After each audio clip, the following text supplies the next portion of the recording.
Thank you for being here. President Trump unloading a racist tirade on Twitter today, the same day his administration threatens to round up undocumented immigrants across the country. Coincidence? There's no escaping the fact that his remarks about Congresswomen of color have stoked another day of outrage on social media, saying progressive Democrat Congresswomen should go back to the crime-infested places from which they came, and you can't leave fast enough. Now, for the record, Alexandria Ocasio-Cortez was born in New York. Rashida Tlaib was born in Michigan. Ilhan Omar was born in Somalia, but she came to the U.S. at age 12 and became a U.S. citizen when she was 17. Ayanna Pressley was born in Ohio. And again, in case he didn't make his point clearly enough, President Trump also suggested Nancy Pelosi would be happy to work out the travel arrangements for them to be sent back. It's all gotten a lot of attention, most of it negative, almost all of it from Democrats, but it's still attention. And it still hasn't inspired much or any comment from members of the president's own party. Boris Sanchez is at the White House with the latest for us. Boris, are you hearing anything from the GOP, positive or negative? Not much yet, Anna. One official in the Trump campaign tweeted out suggesting that perhaps the president didn't actually mean that they should go back to their countries, even though it's in black and white. His intent is clear. Others, even frequent critics of the president in the past, have remained largely silent. No real comment from Senator Rand Paul or Lindsey Graham or Ted Cruz. The list goes on.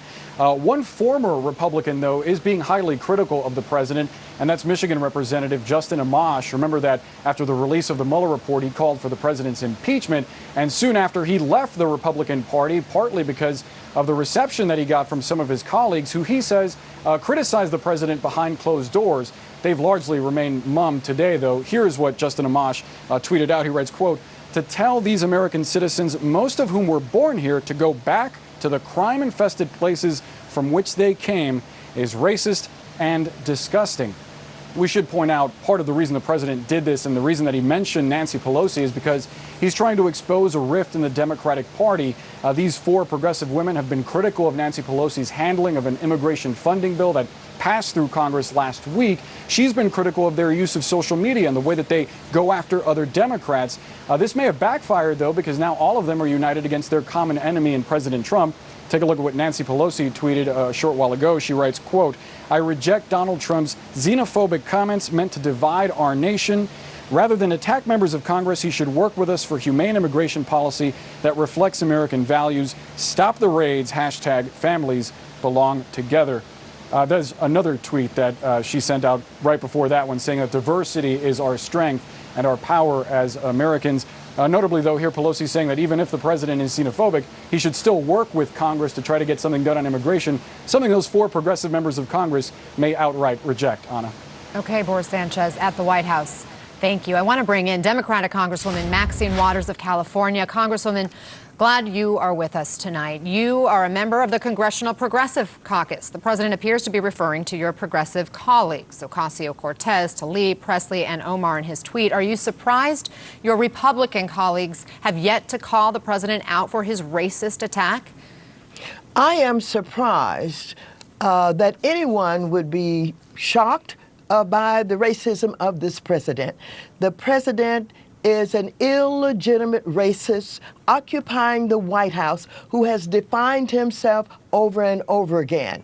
Yes, he attacked these four women of color who are members of Congress who have been elected from their districts to come to the Congress of the United States and represent the people in their districts.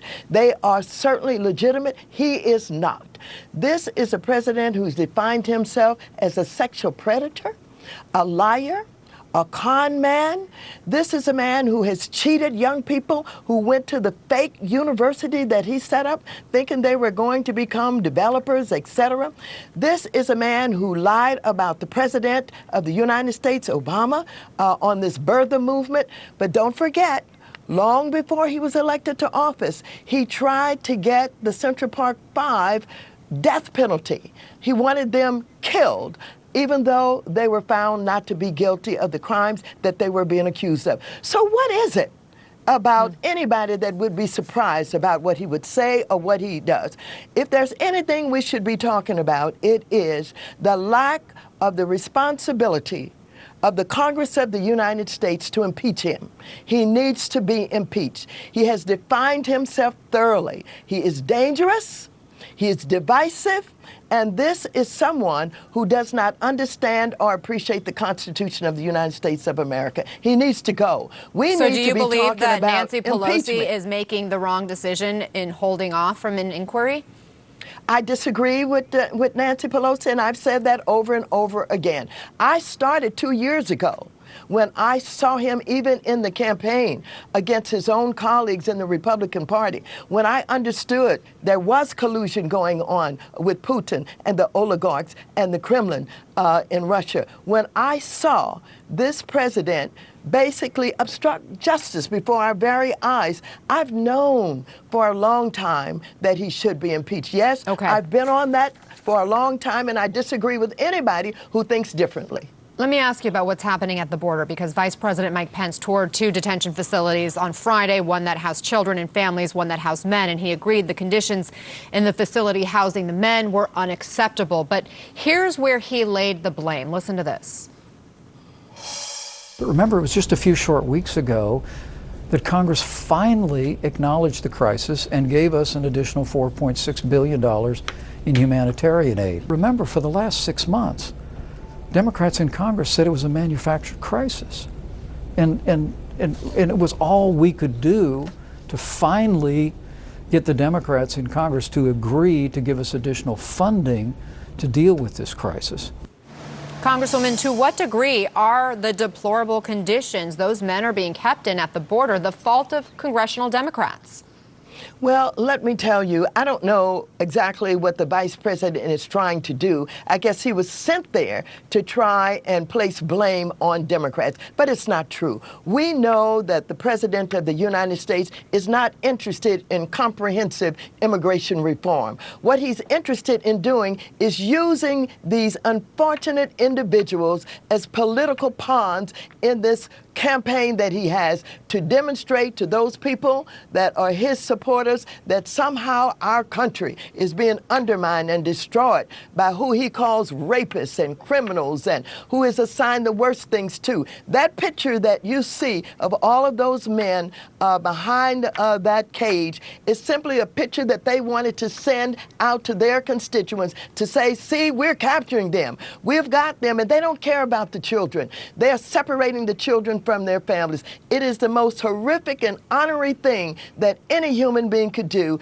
to separate children from their parents. These children will be damaged for the rest of their lives. And so I don't care what Pence was sent there to do. Nobody believes him and the president of the United States. They lie, they distort, they do it on a daily basis. He wakes up every morning tweeting he needs to be impeached. He needs to be gotten out of here. Congresswoman, Yes. Republican Senator Lindsey Graham was with Pence on these tours. He was at that men's facility. Our reporters there say the stench was overwhelming, that it smelled like urine, that the men didn't have water or beds. Here's what Senator Graham said afterwards.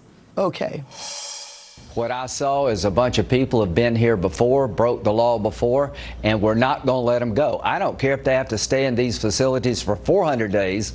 We're not going to let those men go that I saw. It would be dangerous. I'm willing to buy beds for these people so they'll have a better place to get a night's sleep, but I'm not going to let them go.